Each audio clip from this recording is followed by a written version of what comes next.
Okay, everyone, this is from round 11, the final round of the Chess Olympiad in Baku. And this is from the Russia Italy match. And I chose the game Vladimir Kramnik with the white pieces, former world champion, against GM Vocaturo with the black pieces. This game is really interesting to me. One, because of the unorthodox opening that Kramnik uses, and just the simplicity of his positional dominance. And it kind of reminds me of Bobby Fischer's games. The game looks so simple, but yet just so clean in how he achieves the victory. So stick around for a few minutes. So Kramnik started out with d4, knight f6, knight f3, right? Nothing special. g6, g3,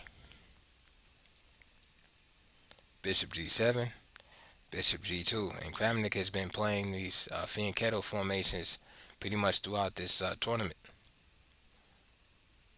Castle, castles, right? So Kramnik is just looking for a chess game. He's avoiding theory. He's the stronger opponent. His rating is 2808. And his opponent is 2583. So he's basically looking for a simple position to outplay his opponent. d6, and the flexibility of these type of positions allows for that opportunity. b3, again he's just gonna fianchetto his bishop over here. Black strikes out in the center, and just so you don't think a pawn is being lost here by white, excuse me, by black. Let me just show you the idea. So queen takes d1, rook takes d1, and then knight g4. And the idea is that there's a pin of this rook here.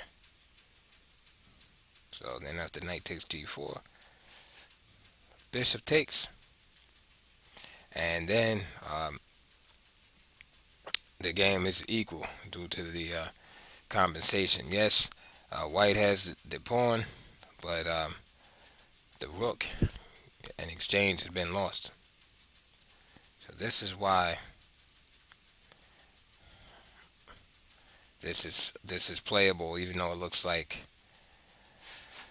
white could just simply win the pawn. It's this diagonal. It's not secured yet. All right, so d takes e5 was played. D takes e5, and Kramnik, of course, did not take here. Instead, he hyper fianchettoed the bishop, as opposed to putting it here on b2. Put it on a3, attacking this rook.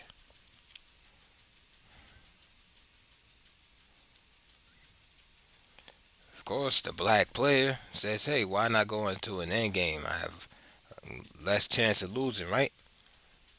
And look at this position, the symmetrical nature of the position, and it just looks like white doesn't really have too much. All white really has right now is he has some pressure on this e pawn.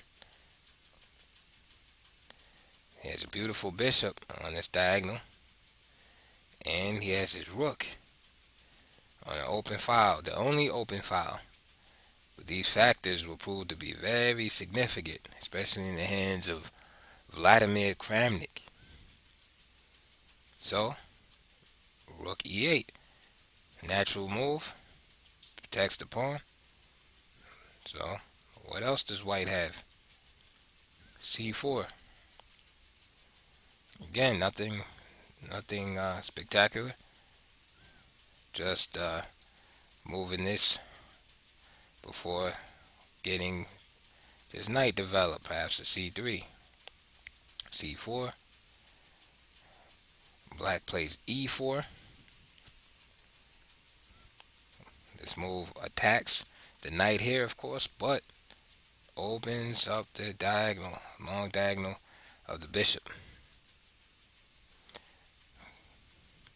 A demerit of this move, however, is that after the advance to e4,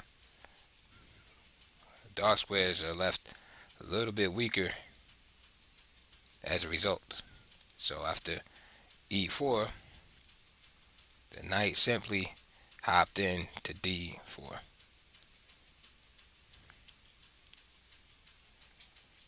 But for now, this bishop has been blocked off. Bishop on g2. It's biting on granite right now. c6. Now, perhaps knight g4.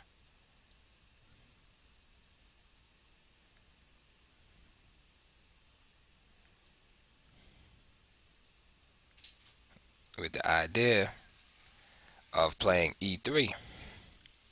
That's an interesting move because we get the fury of this bishop released on the diagonal. We have this move e3 coming, and then this knight will be able to post up here.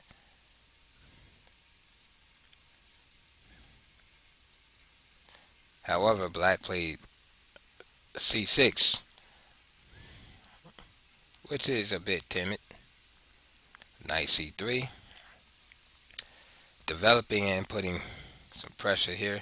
But again, black doesn't really have to worry about it. He's guarding the pawn adequately enough.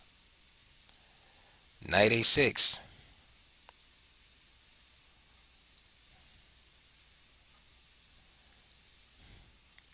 e3.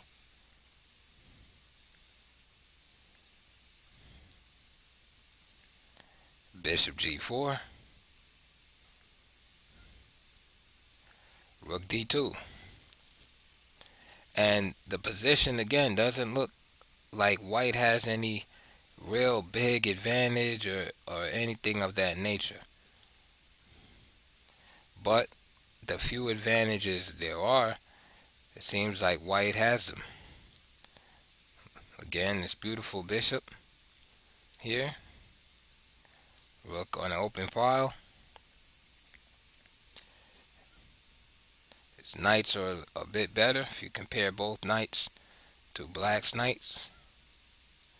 After all, it's not like this knight is going to c5, or b4 for that matter. To get in the game, we'll have to go here. So the knight on a6 looks a little problematic, where it's pretty clear where white pieces should go. This rook definitely belongs here, which means this move has to be played to get rid of this guy. And white would like to improve this bishop, perhaps by even winning that pawn if he could. So let's proceed. Rook a d8, all logical, normal looking moves here. There's h3, as I said, getting the bishop off his aggressive post. The bishop goes back home.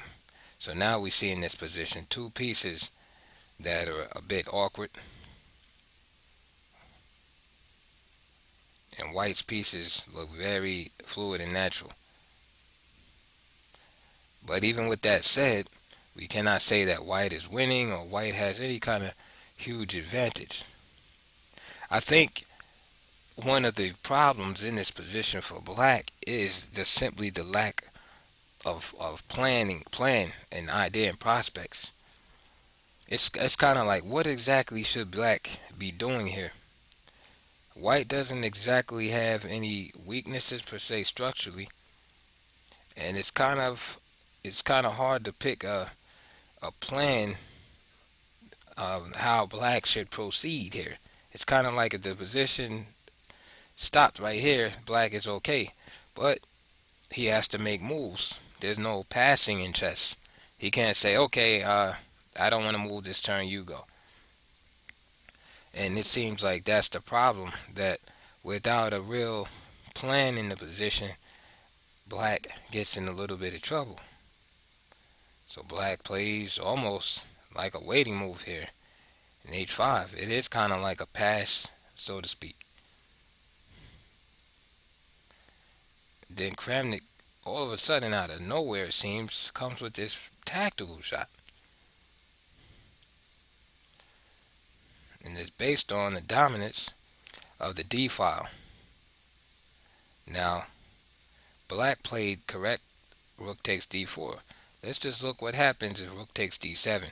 Now notice immediately this rook is unprotected. Then tactics prevail and white is winning. Just like that. Knight takes c6. Right? Winning a pawn. And the key feature here is this check, which allows white to make an in-between move after rook takes d2. Knight takes e7. Check. King f8. And then picking up the unprotected bishop. Rook takes d1, check. Knight takes d1. And then let's get the knight back in the game. Knight b4. And then knight c3. And we can see here that white is just up a pawn. And if you know Kramnik, that is enough to win the game. So bishop e7 was met by rook takes d4. Rook takes d4. Rook takes e7, and now rook d8 check.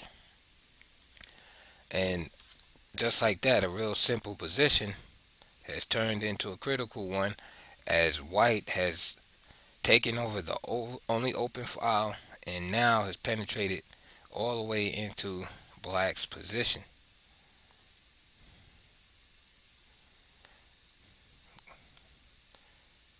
This would be a mistake here,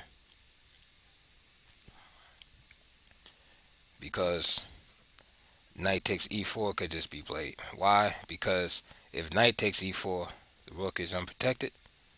And of course, rook takes e4 is impossible because of the rules of chess. There's a pin, so black would just lose a pawn there.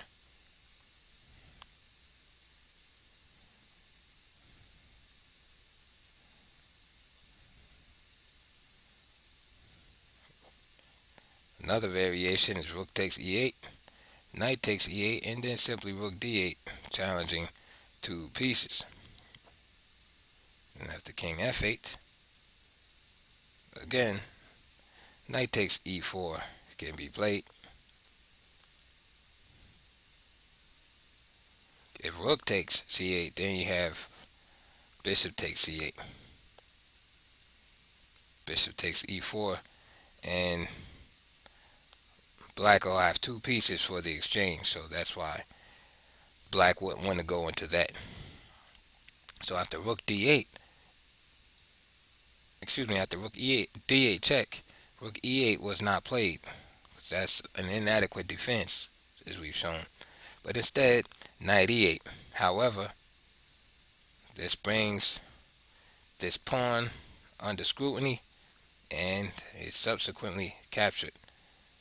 And really simple in inglorious fashion. So knight takes e4, and now we see the bishop is brought back to life. Formerly blockaded, and now the bishop is brought to life with the extra pawn to boot. And now it is clear what white has to do. It's simply win utilizing his extra pawn and his dominance of this open file. Right now, you can see the bishop is under attack.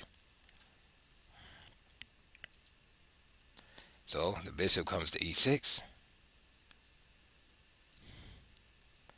and Kramnik just starts attacking on the back rank. The idea is not just to simply win that pawn, but also to penetrate black's position.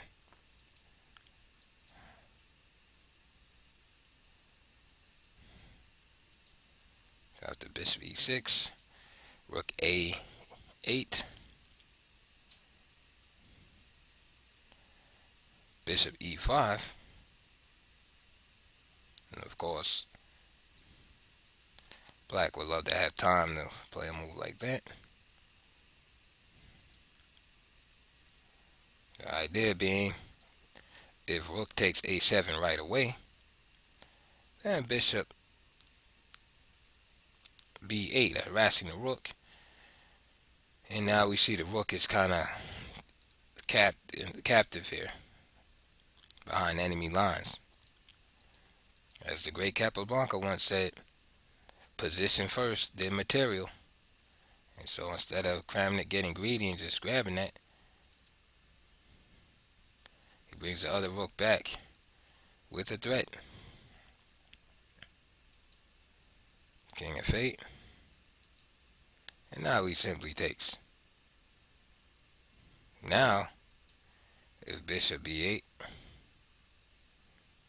rook takes a6 can be played, followed by the capture of this bishop.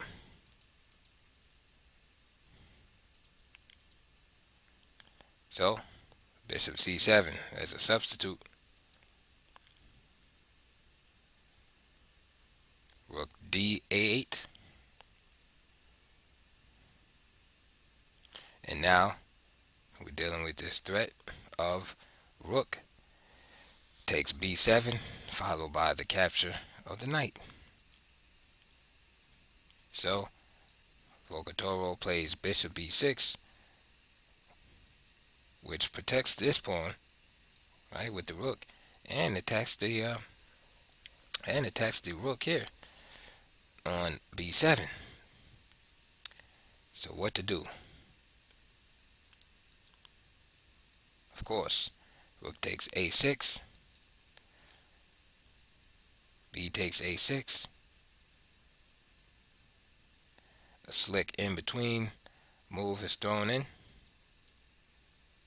Of course, rook takes a6, again rushing to consolidate the position, will pretty much throw a lot of white's advantage away.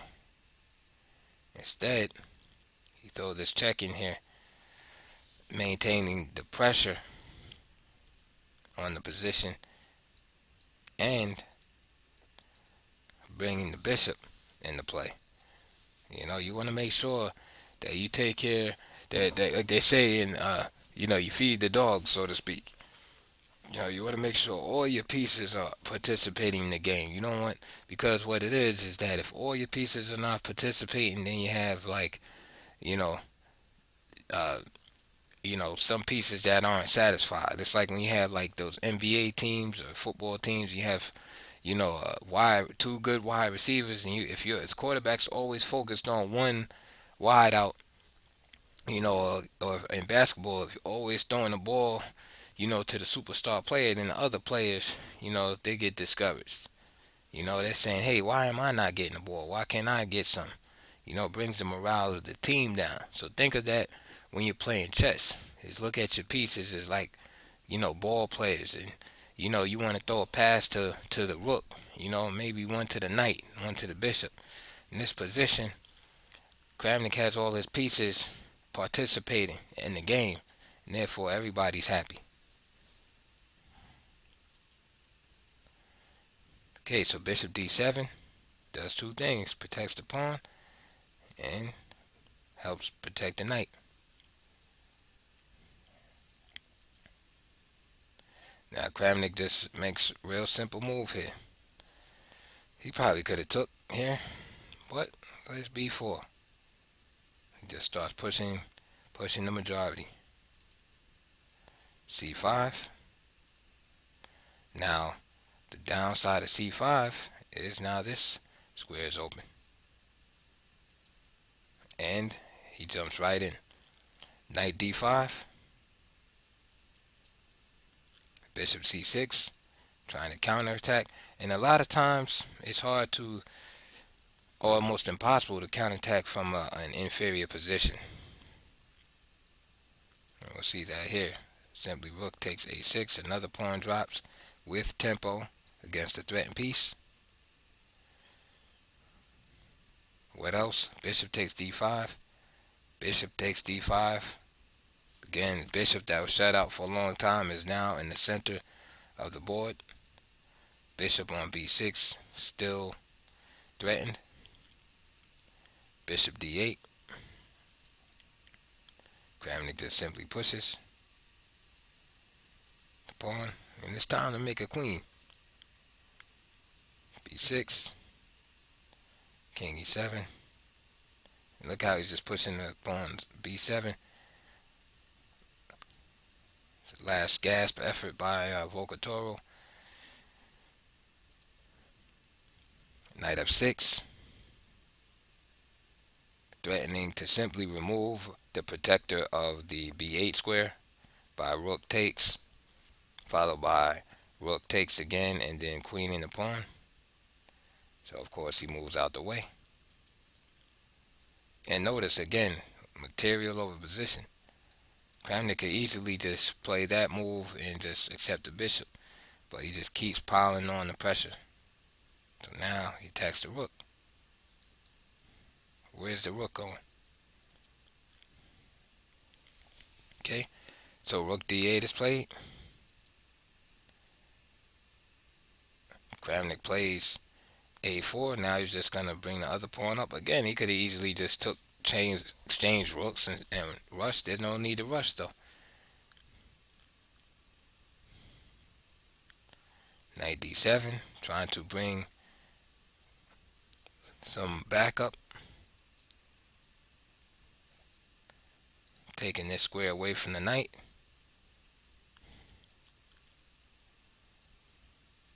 Bishop b8. a6. And the pawns are just racing up the board. This is just a great game by Kramnik. Knight e5. And now, you see, he waited and waited. It's like marinating, like roast beef or something for like 8 hours. He just waited until basically the meat just falls apart by itself. Like as soon as you touch it with the fork, it just, when you like have something in the crock pot for like 8 hours and you just touch it with the fork, it just fall apart. That's basically what happened to Black's position here. He did not rush to exchange pieces. He just waited and waited until the position just fell apart on its own. So here we see Black trying to make some kind of desperado attacking move. And Kramnik just hits him, boom. Rook takes b8. Rook takes b8. And of course, Kramnik is something else. He does not rush. Right? Kramnik could have played this move right here. Right? He could have played a7, followed by knight takes c6 and then queen. He's still winning. That's not his style. He just completely dominates. He's leaving that mental message in Vocaturo's mind that he's carrying the precision through to the end. So he just simply brings the bishop back, and it's like his way of saying, okay, are you gonna resign now? Like, are you gonna actually make me push these pawns? So he just pushes the bishop back, and then Vocaturo resigned, as there's no way to stop these pawns. So absolutely fantastic game by Kramnik, and end of the Olympiad. Again, I hope you enjoyed that. Please subscribe, like the videos, comments. If you have any additional analysis, post it in the remarks down below. And I'll catch you on the next one.